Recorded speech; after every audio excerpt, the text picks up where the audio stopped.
Hey, what's up guys? Welcome back to the channel. In today's video, I'm going to share my experience of playing all the Super Mario games. Yes, you heard that right. From the classic Super Mario Bros. To the latest Super Mario Odyssey, I tested every title. Let's dive right into it.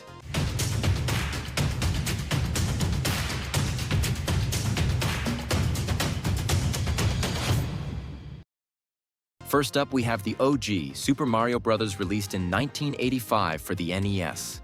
This game needs no introduction. It's one of the most iconic games in history. I played this on RetroArch using the Nestopia core on my Android phone. The game ran incredibly smooth with no hiccups whatsoever. The classic 2D side-scrolling gameplay felt just as nostalgic as it did back in the day. The controls were responsive, and the graphics, although basic, still hold up well on a mobile screen. Now, Super Mario Bros. 2 is a bit of a weird one. It wasn't originally a Mario game, but a reskin of another game called Doki Doki Panic. Still, it's a fan favorite, and I had a lot of fun playing it on Nostalgia.NES for Android. The emulator ran the game perfectly, with no slowdowns. The touch controls were good for picking up and throwing enemies, and I had a smooth experience overall. Let's move on to Super Mario Bros. 3, which is often considered one of the best NES games ever made. The power-ups, the level design, and the secret areas made it a masterpiece. I ran this on Mesin for Android, and let me tell you, it was a dream. Mesin is one of the most accurate NES emulators, and it did justice to this classic. The graphics were pixel perfect, and the gameplay was as smooth as butter. Even the iconic music sounded fantastic. Moving on to Super Mario World on the SNES, which is the introduction of Yoshi and a whole new world of creativity. I played this one using SNES 9X Plus on Android. This emulator is known for its smooth performance, and it didn't disappoint. The game looked great, and the controls were spot on.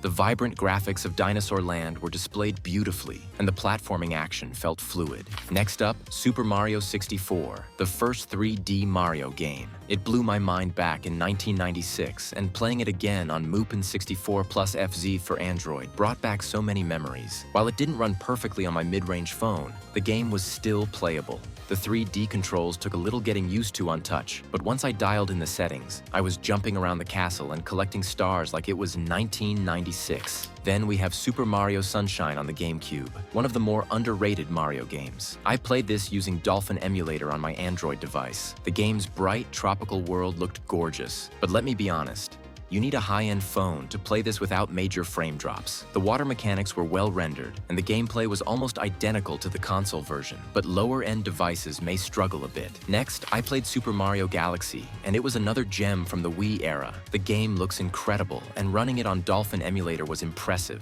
Just like Super Mario Sunshine, this game required a powerful device, but it ran well overall. The unique gravity mechanics and colorful worlds made this one of the most fun 3D platformers of its time. I followed up with Super Mario Galaxy 2, which builds upon the first game with even more creative levels. I used Dolphin Emulator again, and performance was similar to the first Galaxy game. Great on high-end devices, but with some performance dips on lower ones.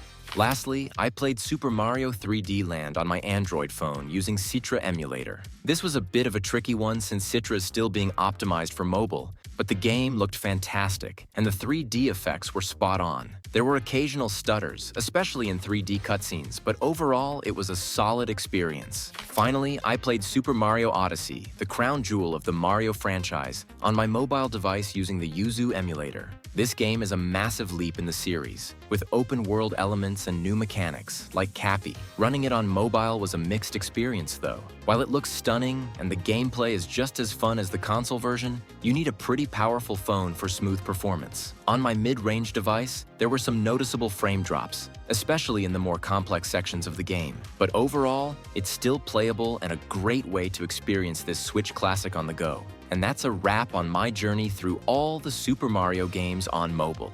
As you can see, the performance varied depending on the emulator and your device, but overall, the experience was super fun and nostalgic. Whether you're playing on a high-end phone with Dolphin or just revisiting classics with RetroArch, there's a way to enjoy these games on mobile. Let me know in the comments which game you'd like to see me play next. And don't forget to like, subscribe, and hit that bell for more gaming content.